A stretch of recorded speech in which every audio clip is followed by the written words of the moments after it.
Matthew Owens here, and welcome to Masters of Real Estate. I am out here in beautiful Sedona, Arizona, and working while enjoying this absolutely amazing view behind me over here. You get to actually sit outside, enjoy the sunrise, and be able to work and get some stuff done. And I'm actually working on a really cool deal right now, a mobile home park investment, and I was reviewing the structure of that deal and actually appreciating very much that structure, and kind of came to my mind that how important it is to have the right deal structuring when you're investing in real estate in different ways. And so there's a lot of important aspects to that. So I kind of wanted to break that down to you about the importance of the structure of the deal, right? Now there's different structures depending on how you're going to purchase real estate, how you're going to invest in real estate. There's different structures that are important. So for example, if you are buying directly into your own name and you are trying to buy property, right? Whether that's a multifamily or a single family property, obviously putting in the right entity, making sure that you have that right asset protection is extremely important. But also, if you are buying in your own name and you're buying directly, you are now responsible for managing the managers and doing the asset management on a monthly basis, answering those questions that the manager needs to get those answers to, like, what you do with the large repair or a tenant issue or something else that comes up. You are the direct source for the problem and to solve that problem and give that approval to that manager, right? So you have some active work to do when you structure it that way, where you are the direct owner of that real estate, and you have all the trials and tribulations that go along with that too, right? You actually have to go through a learning curve and learn what to do and not to do with regard to your direct owned real estate investment. And you're going to have some inefficiencies, right? You're going to make some mistakes because you don't necessarily have the experience yet, or maybe you do and then you still learn mistakes. I think 10 years into this game, after flipping over 1,000 houses, I was still learning things on the asset management, on the investment management side, that cost me money at the end of the day. So there is some learning curve that goes with direct ownership. You're not investing with someone else that's already a specialist in that space that can really take your investment to another level without you having to do the work. So there is some issues with that direct investment if you don't have the right entity set up, if you don't have the right insurance in place, if you don't have the right management team. A lot of people try to go and manage this stuff directly, and it becomes very, very difficult. Sometimes they can make it work and it's great, but other times if you try to scale that way, you realize you just found yourself another job. It's not as passive as you would really have liked it to be when you have direct ownership in property. And so that deal structure on, do you own it even directly in the first place, is extremely important. Now, what are the pros and cons of owning it directly versus owning it indirectly? And indirectly is investing with someone else that has that expertise already, that actually can go through and know already and has gone through the trials and tribulations of that particular investment class or that strategy, right? When you invest with your own, you may not understand how to operate single family, multifamily, self-storage, mobile home parks, debt investments. You have to learn all different types of different trials and tribulations and learning curves as you go through a different asset class, right? And so the other strategy is to invest passively in real estate and invest with someone else. Now you're giving up some control to do that, right? You're relying on an outside operator to do that work for you and know that they know what they're doing. So it becomes extremely important to vet the operator in the first place, make sure that they have your best interests at heart, make sure that you are doing the right homework on them to determine, do they have the experience in that asset class that they say that they do, or do they have the team to back them up if they don't directly have the experience themselves, right? So you want to make sure that that person, if you're investing with someone else, or that team really has their stuff together, knows what they're doing, has conservative investment assumptions and things like that, right? So you can invest passively, not have to have direct ownership, and structure it that way where you don't have to do the work. You don't have to qualify for the financing yourself. You don't have to bring all the money to the table. If you're trying to invest in a big multifamily deal that takes $20 million or even $5 million or even $1 million of down payment money, A lot of people and investors think that they have to do all of that themselves. Absolutely not true. You can raise capital from investors, you can bring in multiple other investors, or you could just be one small investor putting 25, 50 grand, 100 grand down into a much larger apartment building or mobile home park or other investment class where you don't have to be the one putting up all the capital yourself, which is extremely important to understand that you can invest passively. You don't even have to qualify for the loan yourself and take that extra personal guarantee, risk from actually financing loans, which is amazing to do that. But you are giving up some control in order to do that. Now, when you are giving up that control, there's some really important aspects of that structure that you need to pay attention to. And this is what got me really excited about the deal that I'm working on, right?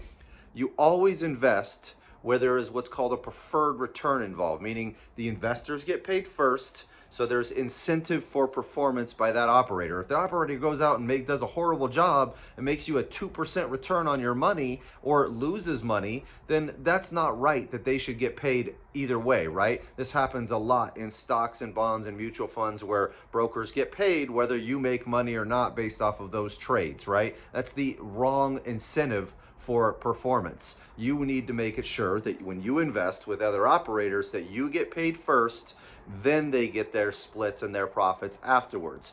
Now, there are some fee structures and assets under management fees and things like that that have to be paid. As long as they're reasonable for the workload that happens during that time, then great. Usually there's maybe a small load up front of some fees for the due diligence, for the travel out there, for the marketing, for all the costs that went in up front, the legal costs that were fronted and all that stuff from the operator that did all that work. And so it's reasonable to expect some sort of reimbursement for those costs along with an assets under management fee, because you have to make sure they can keep the lights on while they are performing the operations or doing the asset management work or enacting that value add play that they're doing to make that improve that actual investment that you're investing in or that they're performing on, right? So whether that's in a mobile home park, you are looking at adding utility recapture programs, adding additional units to the actual park, going through and rehabbing existing park owned homes that are just unrented and need renovation. So there's a lot of ways to increase the cash flow, improve the value of that park through that value add strategy, but it takes a lot of time to do that, right? It may take 2-3 years to implement a 50% vacant park that you actually have to go and increase occupancy for and things like that so that you can refinance. Now, the structure of that is extremely, extremely important, right? That preferred return, and then you're looking at a split afterwards. You have to pay an assets under management fee typically in order to keep the lights on, as well as that fee structure. But as long as there's incentive for performance where they make the majority of their money on the back end of this investment after investors get their preferred return, in a lot of cases, even after investors get their capital returned as well from their original investment. So many of these very large value adds that I invest in, they are improving the property so much that upon refinance, you actually can get a big chunk, if not all, of your money back. It's like doing the Burr method refinance on a single family home, but on a much larger park or mobile home park or multifamily type deal, right? So Burr stands for buy, renovate, rent, refinance, repeat. Very similar to that. You're adding that value over a period of time to increase the profits for investors and increase the value of that property to then refinance and pull money out. So now once you get your money pulled out, you're not at risk anymore, right? You don't have any capital, any skin in the game, and now it's just pure splits with the operator. So the operator wants to pay you back all your money so that there's no preferred return anymore, and now it's just splits and profits with them and the investors, and everyone's making profit from a risk-free return on investment. So very, very key. Now, some of the other things that you want to look at from a structuring component: how conservative is that operator in their financial projections, right? One of the things I really liked about the deal that I was reviewing that I'm going to be investing in is that upon refinance, right, there's some interest rate risk out there on the financing side. And so what happens if interest rates rise before we actually refinance? So what the operator did in this case is they went and increased the interest rate projections by 2% upon refinance at the end of year 3. So then that way they have that risk mitigated. They're able to balance that risk out. In addition to that, they pretended like the value of the asset in the first place went down massively in value at the time of refinance and the time of sale, so that way they are still projecting potential worst case scenario returns for investors in their actual financial projections. So these are two big factors that could happen, right? What happens if you go through and the market value of that asset goes down upon sale? What happens if the interest rates rise? These are big risks that are actually mitigated in the actual financial projections in the first place. So investors are still getting all of their capital back, even if they're not able to hit their full projections on what they really think is going to happen with regard to the interest rates and the values of that property. They're actually still able to get that money back even with worst case scenarios. So really cool structuring components that can be built into your deal that actually can make you a lot of money, especially when you are conservative and making sure that your investors are protected first with all that money back. So the structuring of these deals is extremely important from the preferred return standpoint and the incentive for performance, from the conservative nature of those financial projections and making sure that you're protected there and your investors are protected, and that the operator sees those risks and is able to assess them within the financials in itself. In addition to that, you really want to take a look at the legal structure, the legal documents in themselves, right? When you invest directly in ownership of a property, you're typically going to have an LLC in place to protect you and have liability protection. Same thing over here when you are investing in a outside syndication investment, you have an LLC set up with an operating agreement and what's called a private placement memorandum that outlines the entire business plan of that deal. And in the operating agreement, it tells you what the operator is allowed to do and not allowed to do. And there's specific provisions in that operating agreement that should be paid attention to. Like, what happens if the entire investment runs out of money and they have to bring more capital in? Are they doing a required capital call for investors where they have to put more money in, which I don't really care for? That's last resort. Are they able to go out and get outside financing? Are they able to put in money themselves as an additional investment, or ask investors if they want to put more capital in and just dilute investors a little bit on that initial capital? So what happens when worst case scenario actually occurs and the park needs more money or the investment needs more money? And that should be outlined in those provisions, for example, right? There's a lot of those types of provisions that you want to read through and make sure you fully understand whenever you're investing in someone else's opportunity, to make sure you know what they're allowed to do and not allowed to do. Are they able to leverage to the hilt that investment, or are there mitigating factors in place in the documents that make them required to get a vote for that type of option to be able to pull funds from a financing standpoint and leverage the park, right? So there's things like that in the provisions of the documents that are extremely important from the risk mitigation standpoint and the structuring standpoint. So understanding the upfront fee structures, understanding the legalities of the docs, the conservative assumptions, the previous performance of that operator and how they've done in the past and their experience in this investment can be very, very important from a deal structuring standpoint and a risk mitigation standpoint. So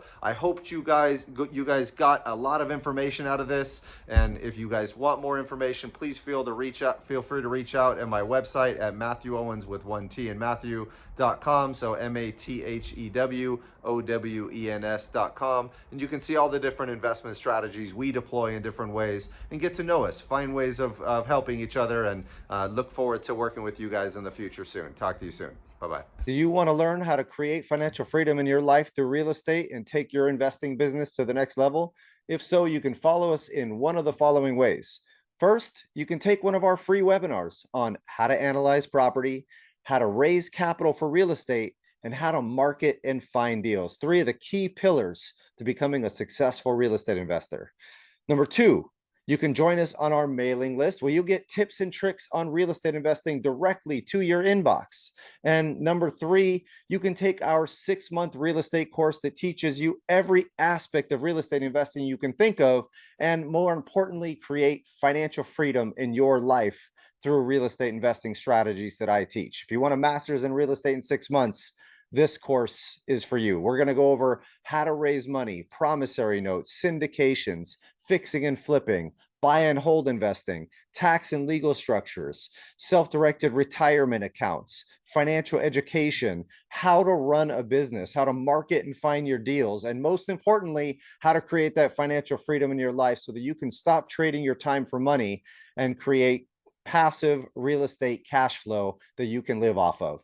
If you're interested, go ahead and click on one of the links below, and I look forward to seeing you guys on the other side.